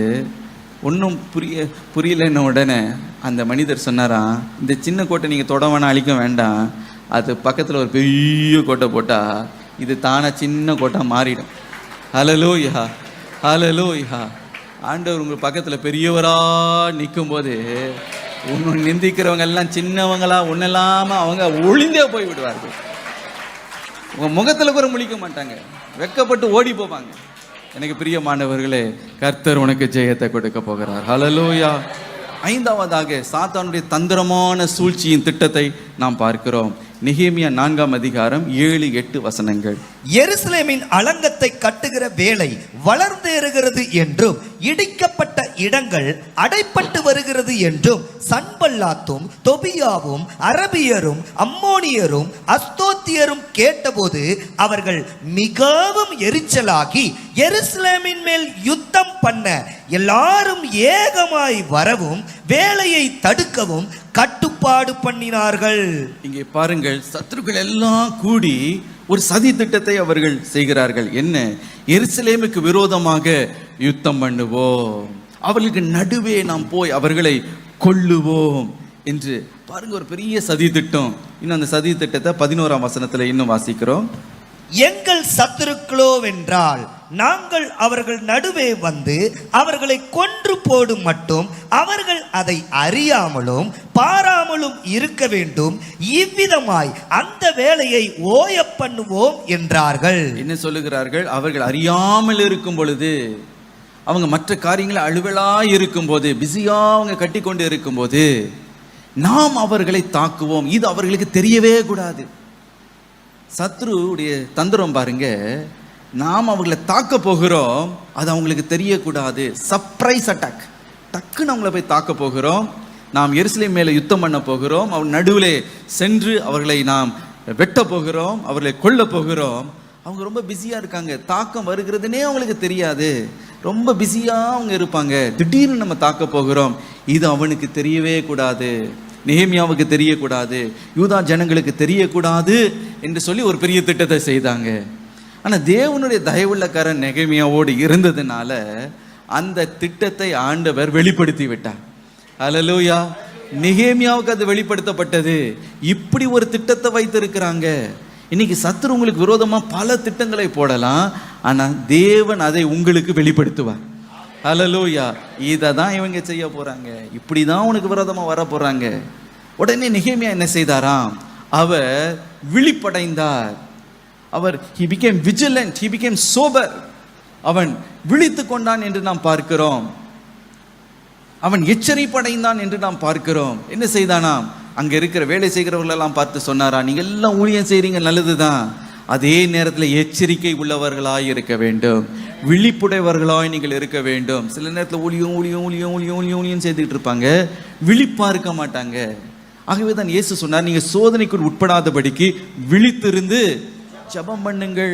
எப்போது தாக்கம் வரும்னே உங்களுக்கு தெரியாது. சத்துரு எத்தனையோ திட்டத்தை உங்களுக்கு விரோதமாக அவன் தீட்டி கொண்டு இருப்பான். அவனை நம்ம எதிர்பாராத நேரத்தில் திடீர்னு தாக்குதலை கொண்டு வரணும். திடீர்னு ஒரு ஆக்சிடென்ட், திடீர்னு ஒரு இழப்பு, திடீர்னு ஒரு போராட்டம். எதற்காக? வேலையை ஓய பண்ணணும், ஊழியத்தை ஒழிக்கணும், இந்த ஊழியத்தை தடை பண்ணணும், இதை முடக்கி போடணும்னு சாத்தான் என்ன செய்கிறானா? பல தந்திரங்களை அவன் செய்கிறான். நெகேமியா இதை கேள்விப்பட்ட உடனே, இந்த சாத்தானுடைய தந்திரம் அவனுக்கு வெளிப்பட்ட உடனே, when the secret plan of the enemy was exposed, what did Nehemiah do? He became vigilant, he became sober. அவன் என்ன செய்தானா, பல அங்கே வேலை செய்கிறவர்கள் பாதி பேரை வேலை செய்ய சொன்னா, மீது பாதி பேர் என்ன செய்யணுமா? அவங்க காவல் காக்கணும். அல்லேலூயா. எப்போ சத்துரு வரான் என்று அவங்க பார்த்து கொண்டே இருக்க வேண்டும். எக்காலத்தை எல்லாம் அவர்களுக்கு கரத்தில் கொடுத்தானா, ஒரு இடத்துல தாக்குதல் வந்தா எக்காலத்தை ஊதுங்க, எல்லாம் நாம் இணைந்து விடுவோம். அல்லேலூயா. ஒரு இடத்துல சாத்தான் போராட்டம் பண்ணினா எல்லாம் தேவ ஜனங்களை இணைந்தாங்கன்னா சத்துரு ஓடியே போவான். அல்லேலூயா, அல்லேலூயா. எக்காலத்தை கையில கொடுத்தான். மாத்திரமல்ல, ஒரு கையில் அவங்க வேலை செய்து கொண்டிருந்தார்களாம், அடுத்த பகுதியில் தங்களுடைய இடுப்புல பட்டயத்தை அவர்கள் கட்டி கொண்டு இருந்தார்கள். ஆயத்தமா இருந்தாங்க, வரட்டுமே வரட்டுமே வரட்டுமே, என்ன செய்கிறோம் பாருன்னு.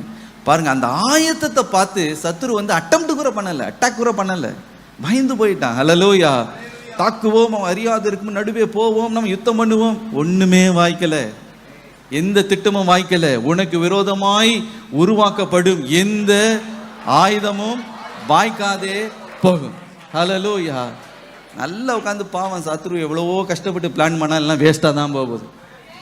சாத்தானுக்கு தான் டைம் வேஸ்ட். உட்காந்து இப்படி தாக்கலாமா, அப்படி பண்ணலாமா, இவனை இப்படி சோர்வடைய செய்யலாமா, இவனை இப்படி கலங்கம் பண்ணலாமா, சத்துரு உட்காந்து பெரிய ப்ளூ பிரிண்ட் எல்லாம் போட்டு ஸ்ட்ராட்டஜி எல்லாம் போட்டாலும் கர்த்தர் அதை வெளிப்படுத்துவார். அல்லேலூயா. நீங்க விழிப்புணர்வர்களாக, நீங்க ஒரு பக்கம் ஊழியம், அடுத்த பக்கம் ஜெபம். அல்லேலூயா. விழித்திருந்து நீங்க ஜெபிக்கும் பொழுது சாத்தான் உங்களை தொடவே முடியாது. ஏன்னா உஷாரா இருக்கிறீங்க. அல்லேலூயா. விழிப்பா இருக்கிறீங்க. எங்க தாக்க போறான்னு பார்த்து கொண்டே இருக்கிறீங்க, ஆன்டிசிபேட் பண்ணி கொண்டே இருக்கிறீர்கள். ஆகவே சத்துருக்கு தெரியும், தாக்குனா நமக்கு தான் ஆபத்து. நெகேமியாவை தாக்க முடியல. என்ன செய்தான்? சத்துரு சுத்தி சுத்தி வந்தான், எச்சிக்கிற சிங்கத்தை போல சுத்தி சுத்தி வந்தான், ஆனா ஒண்ணும் பண்ண முடியல. ஆகவே தான் 1 பேதுரு 5ஆம் அதிகாரம் 8ஆம் வசனத்துல வாசிக்கிறோம், தெளிந்த புத்தியுள்ளவர்களாய் இருங்கள், விழித்திருங்கள், ஏனெனில் உங்கள் எதிராளியாகிய பிசாசானவன் கர்ச்சிக்கிற சிங்கம் போல் எவனை விழுங்கலாமோ என்று வகை தேடி சுற்றித் திரிகிறான். பாவம் சுற்றி சுற்றி திரியின ஒழிய அவன் ஜெயிக்க போவதில்லை. ஏனென்றால் நீங்க விழிப்புணர்வர்களா நீங்க இருக்கும்போது, ஜெபிக்கிறவர்களா இருக்கும்போது, ஒரு பக்கம் வேலை, அடுத்த கையில பட்டயம். எனக்கு பிரியமானவர்களே, சத்துரு உங்களை தொடவே முடியாது. அன்றைக்கு சத்துருனுடைய எல்லா கிரியையும் அழிக்கப்பட்டு போயிற்று என்று நாம் வாசிக்கிறோம். நீங்கள் எபிரேயர்ல வாசிக்கிறது போல தேவனுடைய சர்வயுத வர்க்கத்தை நீங்கள் தரிப்பித்துக் கொள்ளுங்கள். அப்பொழுது அவனுடைய தந்திரங்களை, அவனுடைய சூழ்ச்சியை நீங்கள் எதிர்த்து நிற்கத்தக்க திராணி உள்ளவர்களாக இருப்பீர்கள் என்று வேதத்தில் நாம் வாசிக்கிறோமே.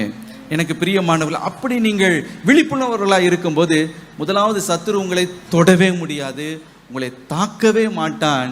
அவன் பின்வாங்கி போகிறதை நீங்கள் பார்ப்பீர்கள், நீங்கள் ஜெயங்கொள்ளுகிறதை நீங்கள் காணப்போகிறீர்கள். அந்த அலங்கம் கட்டி எழும்பிக் கொண்டே இருக்க போகிறது. ஆண்டவர் என்னெல்லாம் உங்களை கொண்டு செய்ய வேண்டும் என்று நினைத்தாரோ அது தடைப்படாமல் அதை முன்னேறி கொண்டு வளர்ந்தேறி கொண்டே இருக்க போகிறது. ஹல்லேலூயா, ஹல்லேலூயா. ஆகவே இன்றைக்கு சத்துருவை பார்த்து நம்ம சோர்ந்து போகக்கூடாது. நீங்க தான் அந்த நெகேமியா. உங்களுடைய குடும்பம் தான் அந்த யூத ஜனங்கள். ஹல்லேலூயா. ஆகவே எந்த இடத்துல இருக்கீங்களோ அந்த யுத்தம் நிச்சயமாய் உங்களுக்கு வரும். இந்த பிரபஞ்சத்தின் அந்தகார லோகாதிபதியோடு உங்களுக்கு யுத்தம் உண்டு என்று வேதம் சொல்லுகிறது. அது வரதான் செய்யும். நம்ம என்ன செய்யணுமா? நம்ம ஆயத்தமா இருக்கணும். ஹல்லேலூயா, ஹல்லேலூயா. ஆறாவதாக நாம் பார்க்கிறோம், சத்துருனுடைய டிஸ்ட்ராக்ஷனை நாம் பார்க்கிறோம். கவன சிதறுவு. என்ன செய்கிறான்னா, டிஸ்ட்ராக்ஷனை கொண்டு வருகிறான், கவனத்தை திசை திருப்புகிறான். இப்பொழுது தேவன் கொடுத்த ஊழியத்தை, கர்த்தர் உங்களுக்கு கொடுத்த என்ன காரியமாக இருந்தாலும், பிள்ளைகளுடைய விஷயமாக இருந்தாலும், உடைய குடும்பத்தினுடைய பரிசுத்தமாக இருந்தாலும், வீட்டின் ரட்சிப்பின் காரியமாக இருந்தாலும், அது என்னவாக இருந்தாலும், நீங்கள் அந்த வேலையை நீங்கள் செய்து கொண்டு இருக்கும்போது சத்ரு என்ன செய்வானா, டிஸ்ட்ராக்ஷனை கொண்டு வருவான். அப்படி என்றால் நீங்கள் செய்து கொண்டிருக்கிற வேலையை விட்டு திசை திருப்ப அவன் பார்ப்பானா. நெகேமியா 6ஆம் அதிகாரம் 1-2 வசனங்களை வாசிக்க கேட்போம். நான் அலங்கத்தை கட்டி முடித்ததையும் இனி அதிலே திறப்பு ஒன்றுமில்லை என்பதையும் சன்பல்லாத்தும் தொபியாவும் அரபியனான கேஷூமும் எங்களுக்கு உண்டாயிருந்த மற்ற பகைஞரும் கேள்விப்பட்ட போது, நான் வாசல்களுக்கு இன்னும் கதவு போடாதிருக்கையில் சன்பல்லாத்தும் கேஷேமும் ஆள் அனுப்பி, நாம் ஓனோ பள்ளத்தாக்கில் இருக்கிற கிராமங்கள் ஒன்றில் ஒருவரை ஒருவர் கண்டு பேசுவோம் வாரும் என்று கூப்பிட்டார்கள். அவர்களோவென்றால் எனக்கு பொல்லாப்பு செய்ய நினைத்தார்கள். இப்போ நெகேமியா அந்த நல்ல பணியில, கர்த்தர் கொடுத்த அந்த அழைப்புல அவர் தீவிரமாய் செயல்பட்டு கொண்டிருக்கிறார்.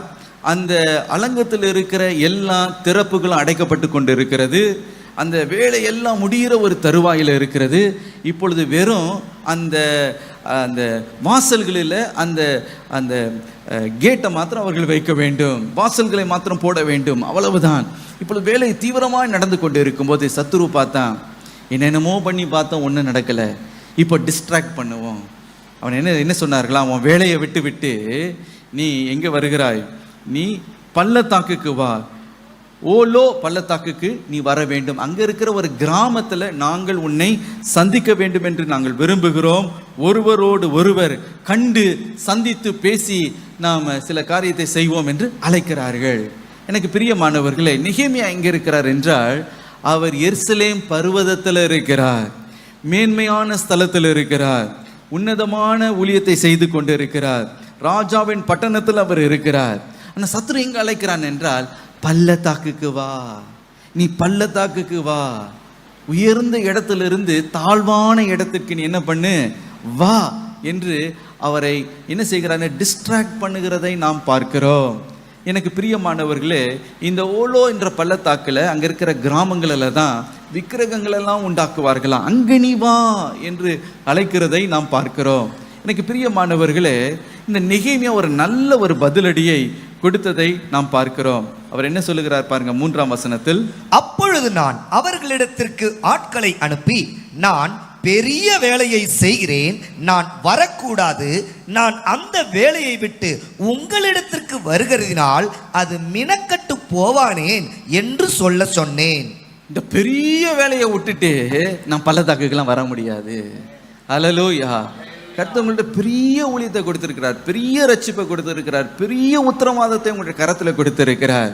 சத்ரு என்ன செய்வானா, நீ பர்வதத்தில் இராதபடி நீ பள்ளத்தாக்குக்கு வா, மறுரூப மலையில நீ இருக்க வேண்டாம், பள்ளத்தாக்குக்கு வா. சாத்தான் அங்கே உங்களை திசை திருப்பி அங்கே இழுக்க பார்ப்பான்.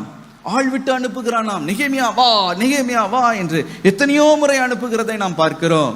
என்று எனக்கு பிரியமானவர்களே, கர்த்தருக்காக நீங்கள் தீவிரமாக செயல்படும்போது சில டிஸ்ட்ராக்ஷனை சாத்தான் கொண்டு வருவான்.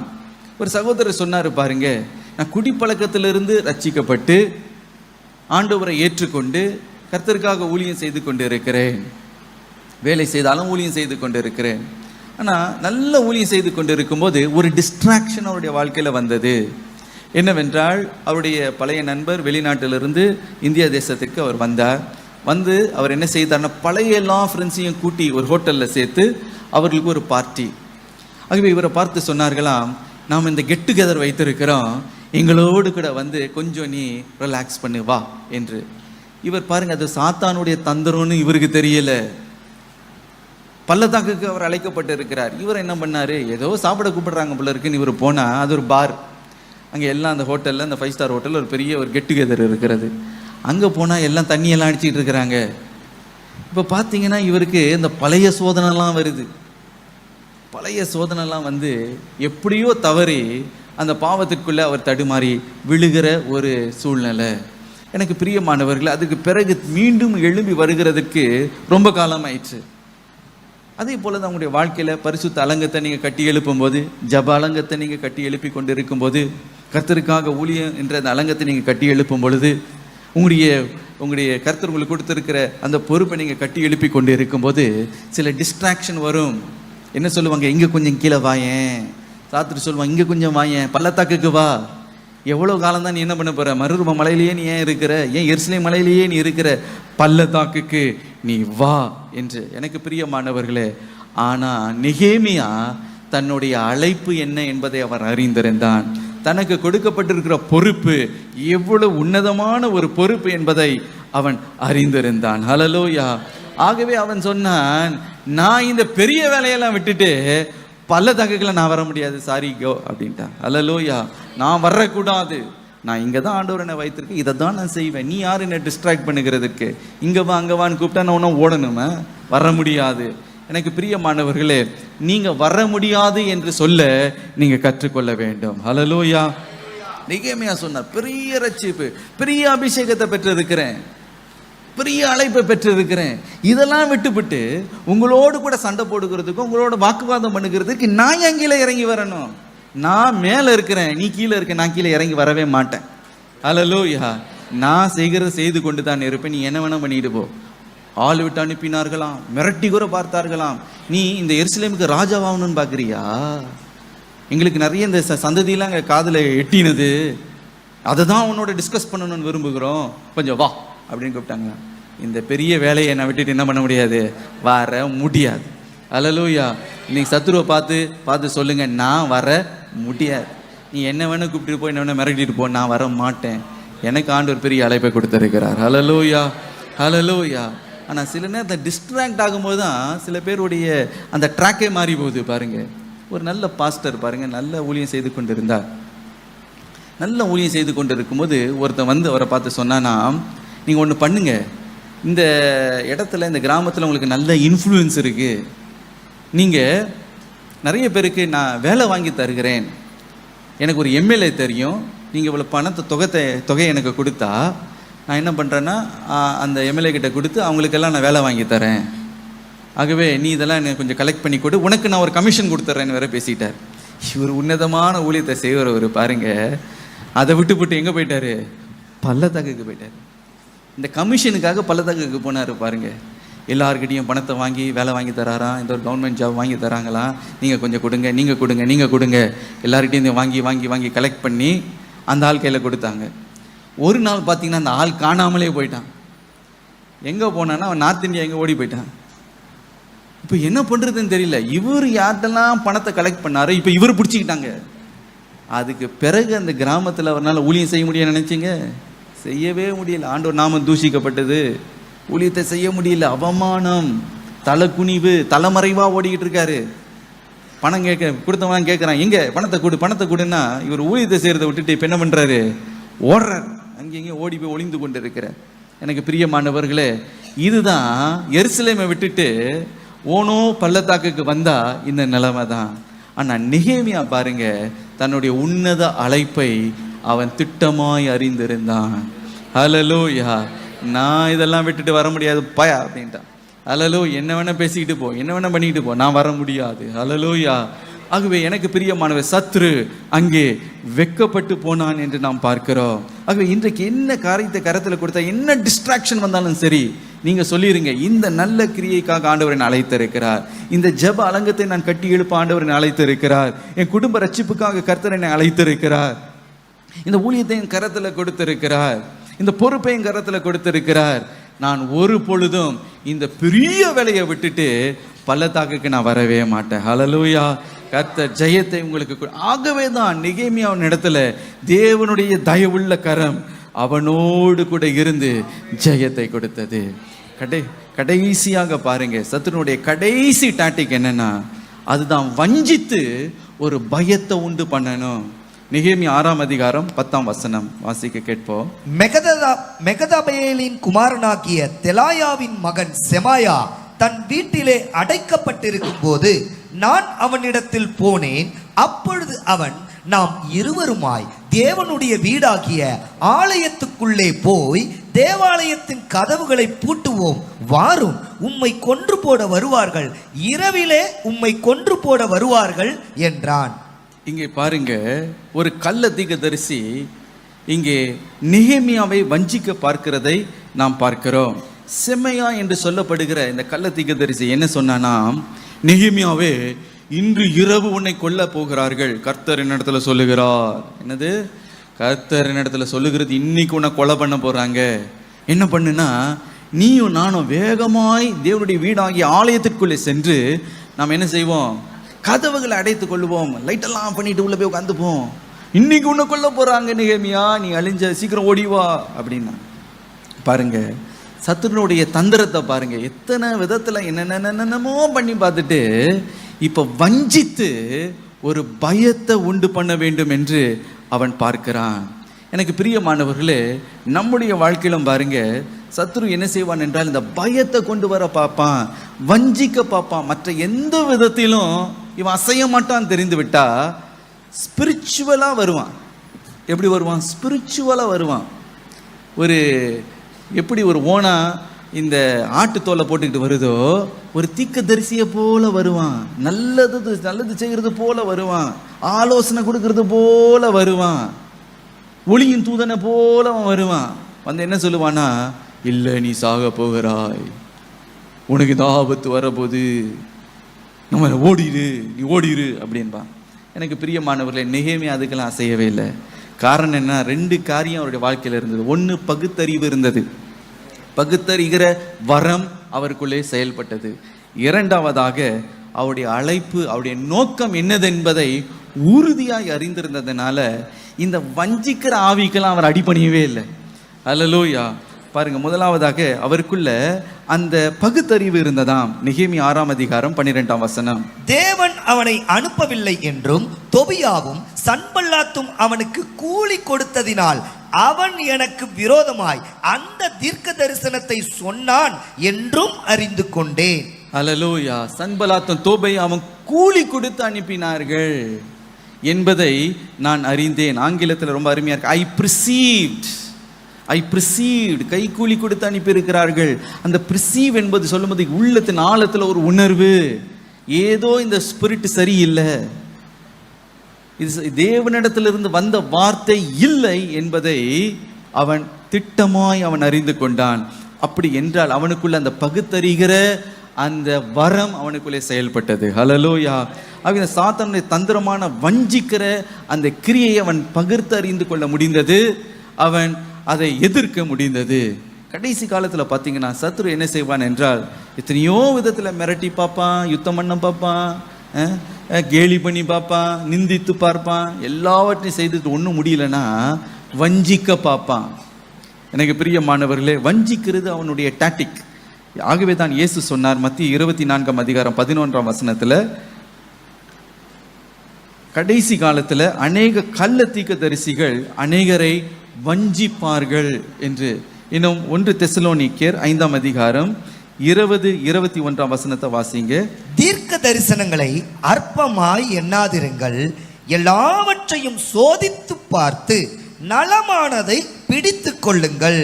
தீர்க்க தரிசனத்தை அற்பமா எண்ண வேண்டாம். தீர்க்க தரிசனம் வரும் பொழுது அதை ஏற்றுக்கொள்ளுங்க. ஆனா அதே நேரத்தில் அந்த தீர்க்க தரிசனம் கர்த்தரிடத்திலிருந்து வந்ததா என்பதை என்ன செய்ய வேண்டுமாம்? சோதித்து பார்க்க வேண்டும். இன்னும் 1 யோவான் 4ஆம் அதிகாரம் 1ஆம் வசனம்.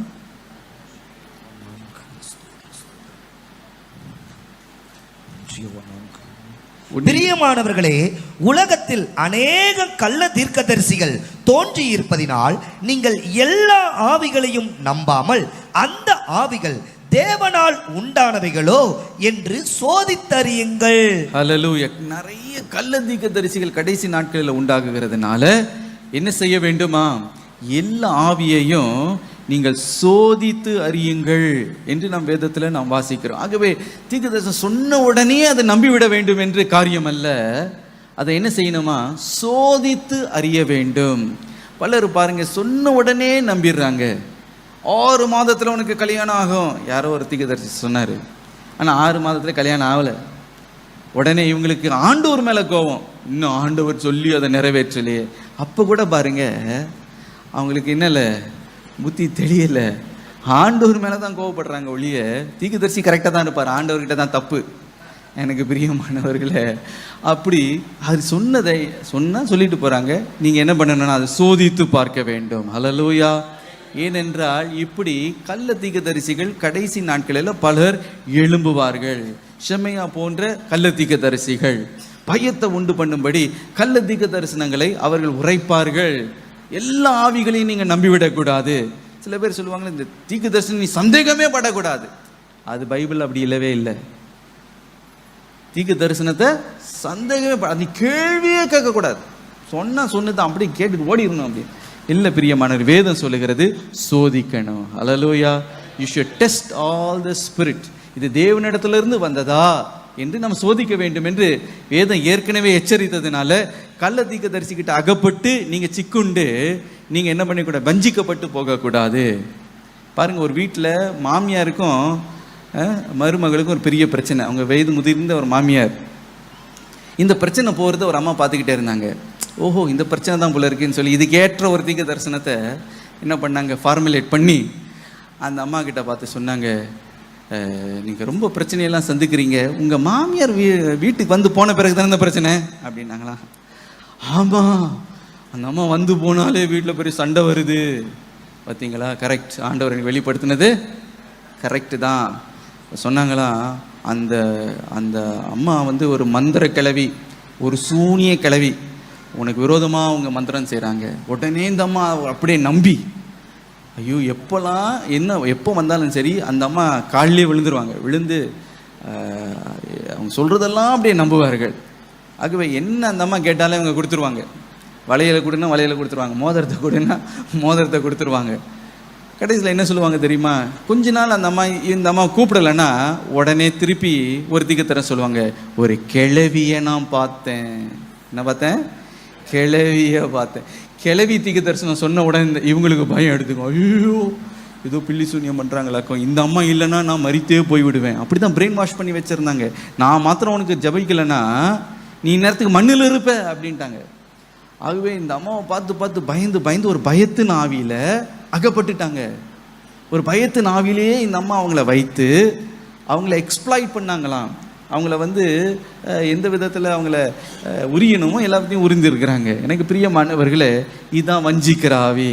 இதே போல தான் இந்த ஷெமையா என்ன செய்தானா, நெகேமியாவை பார்த்து, நெகேமியாவே என்ன நீ சாக போகிறாய், இன்றைக்கு இரவு உன்னை நிச்சயமாக கொல்ல போகிறாய், ஓடலாம் வா வேகமாக ஓடி போய் ஆலயத்துக்குள்ளே போய் நம்ம ஒளிந்து கொள்வோம் என்று. ஆனால் இந்த நெகேமியாவுக்கு பகுத்தறிகிற அந்த வரம் இருந்ததுனால இது தேவனிடத்திலிருந்து உண்டாகவில்லை என்பதை அவர் அறிந்திருந்தார். ஹல்லேலூயா. இரண்டாவதாக திட்டத்தை, அழைப்பை நன்றாக அறிந்திருந்தார். என்ன சொன்னார் பாருங்க, 6ஆம் அதிகாரம் 11ஆம் வசனத்துல, அதற்கு நான் என்னை போன்ற மனிதன் ஓடி போவானோ, என்னை போன்றவன் உயிர் பிழைக்கும்படி தேவாலயத்திலே போய் பதுங்குவானோ, நான் போவதில்லை என்றே. அவர் என்ன சொல்ல, என்ன போன்ற மனிதன் ஓடுவானோ. ஹல்லேலூயா. அப்ப நான் அந்த அழைப்பு, என்ன போன்ற மனிதன், என்ன எவ்வளவோ ஜெபித்து எவ்வளவோ காரியத்தை பார்த்துட்டேன், என்ன போன்ற மனிதன் இப்படி வஞ்சிக்கிற ஒரு தீர்க்க தரிசனத்துக்கு நான் பயந்து ஓடி போய் பதுங்க போகிறேனா? நிச்சயமா இல்லை. ஹல்லேலூயா.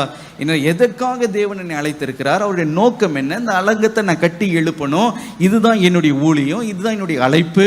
கர்த்தர் என்னை எதற்காக அழைத்தாரோ அதை நிறைவேற்ற மட்டும் என்ன காரியம் வந்தால் நான் ஓட மாட்டேன், எதற்கும் நான் அடிபணியவும் மாட்டேன், பயப்படவும் மாட்டேன். ஹல்லேலூயா.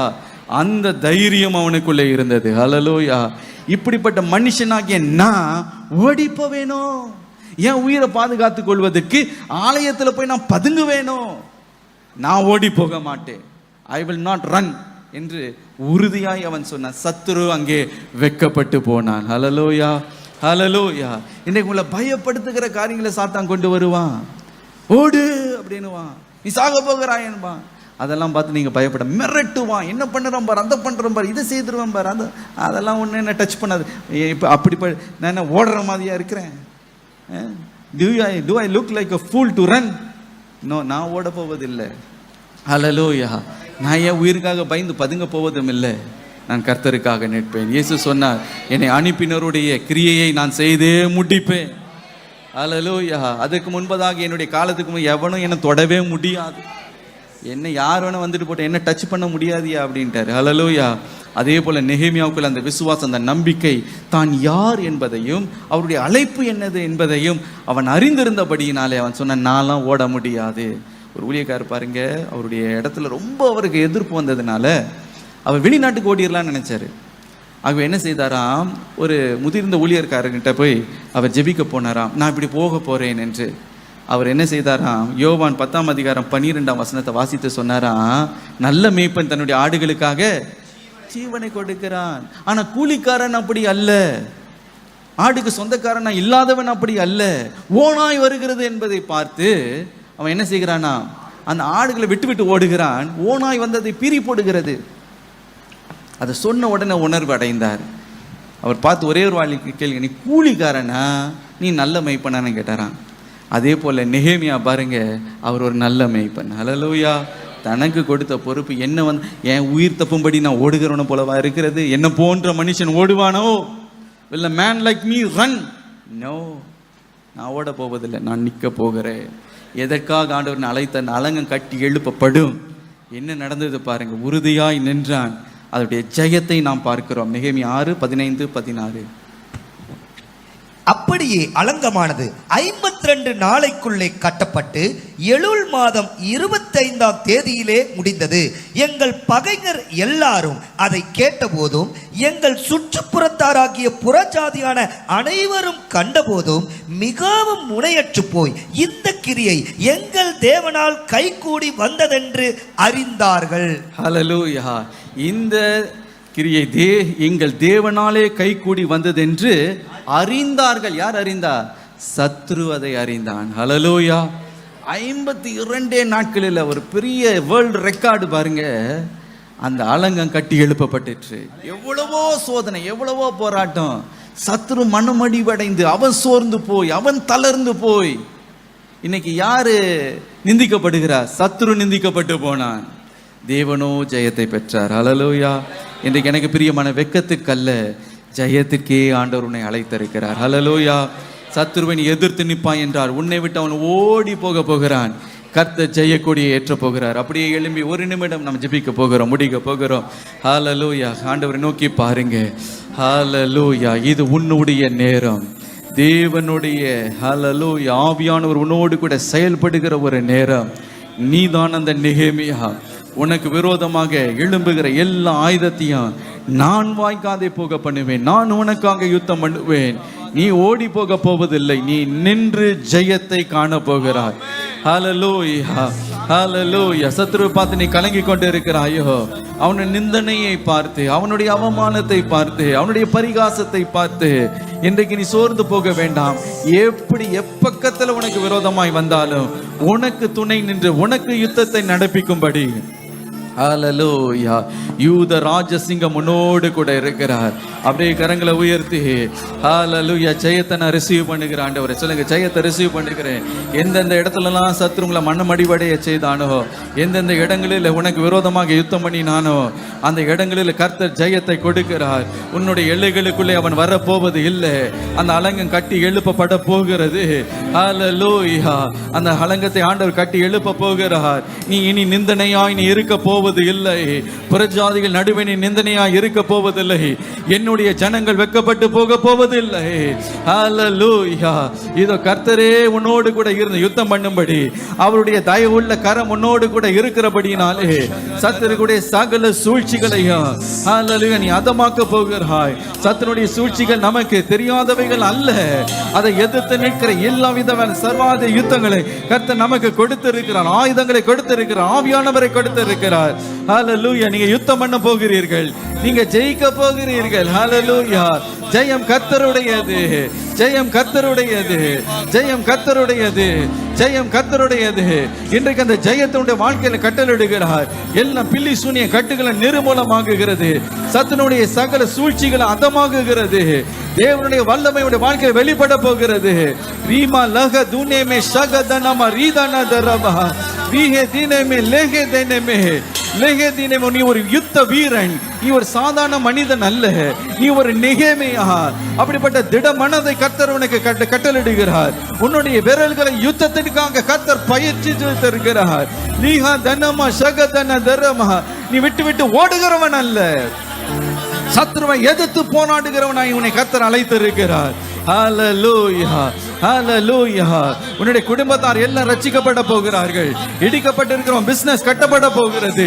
இடிக்கப்பட்டிருக்கிற விட்டுவிடப்பட்டிருக்கிற ஊழியங்கள் தொடர்ந்து நடைபெற போகிறது. அந்த அலங்கம் கட்டி எழுப்பப்பட போகிறது.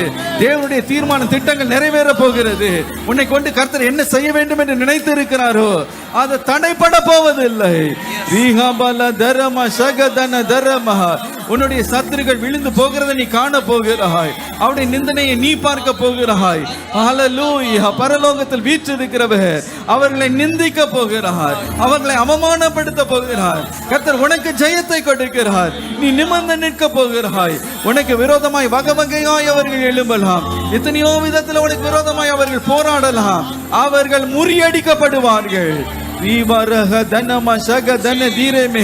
ஆண்டவரே ஜெயத்தை தருகிறதுக்காக நன்றி. ஆண்டவரே அப்படிப்பட்ட பலத்தின் ஆவியினாலே நிரப்புகிறதுக்காய் நன்றி. அப்படிப்பட்ட யுத்த ஆண்டவரே வல்லமை எனக்கு தருகிறதுக்காக நன்றி. அப்படிப்பட்ட அபிஷேகத்தை தருகிறதுக்காய் நன்றி. இயேசுவின் நாமத்தினாலே நீ மேற்கொள்ளுகிறவனாய் கர்த்தர் மாற்றுகிறார், சாதிக்கிறவனாய் உன்னை மாற்றுகிறார். மகிமையான காரியத்தை உன் மூலமாய் செய்ய வேண்டும் என்று அவர் விரும்புகிறார். அப்படியே கரத்தை உயர்த்தி கர்த்தர் அப்படியே ஆர்ப்பரித்து துதிங்க. ஜெயத்தை கர்த்தர் கொடுக்கிறதுக்காக ஸ்தோத்திரம் என்று சொல்லுங்க. Thank you Lord என்று சொல்லுங்க. ஜெயத்தை தந்ததுக்காக நன்றி ஆண்டவரே. என்னுடைய பிள்ளைகளுடைய படிப்பு விஷயத்துல ஜெயத்தை தருகிறதுக்காக நன்றி ஆண்டவரே. என்னுடைய ஊழியத்துல ஜெயத்தை தருகிறதுக்காக நன்றி ஆண்டவரே. ஹalleluya, ஹalleluya. எல்லா அடைப்புகளும் இப்பொழுது இயேசுவின் நாமத்தினாலே அடைக்கப்பட போகிறது. எல்லா திறப்புகள் அடைக்கப்பட போகிறது. கர்த்தருடைய வேலை வளர்ந்து ஓங்க போகிறது, வளர்ந்தேற போகிறது. சத்துருக்களை கண்டு நொந்து போக போகிறார்கள். இன்றைக்கு கர்த்தர் ஜெயத்தை உனக்கு தருகிறார். உன் குடும்ப காரியத்தில் ஜெயத்தை கொடுக்கிறார். உன் வேலை விஷயத்தில் கர்த்தர் ஜெயத்தை கொடுக்கிறார். எல்லாவற்றிலும் உன்னை சிறந்திருக்கும்படி கனத்தையும் மகிமையும் உனக்கு கட்டளையிட்டு இருக்கிறார். லஹதனமா ஷகதன தரமா. நீ கீழாகாமல் நீ மேலாவாய், நீ வாளாகாமல் நீ தலையாவாய். ஹalleluya. தேவன் உனக்கு யுத்தம் பண்ணுகிறதினாலே உன்னுடைய சத்துருக்கள் சிதறுண்டு போக போகிறார்கள். அவர் ஜெய கொடியை ஏற்றுகிறார். யெகோவா நிசி உனக்காக எழுந்தருளுகிறார். ஹalleluya. ஆண்டவரே ஜெயத்தை பெற்றுக்கொள்கிறேன் என்று சொல்லுங்க. ரீமே ரேகே தேரேமே ஷகதுலேமே ரீதேனேமே லஹதன தரமா. பழைய தோல்விகளை சத்துருக்குள் அதை சுட்டி காட்டி உன்னை மனமடிவடைய செய்ய போவதில்லை.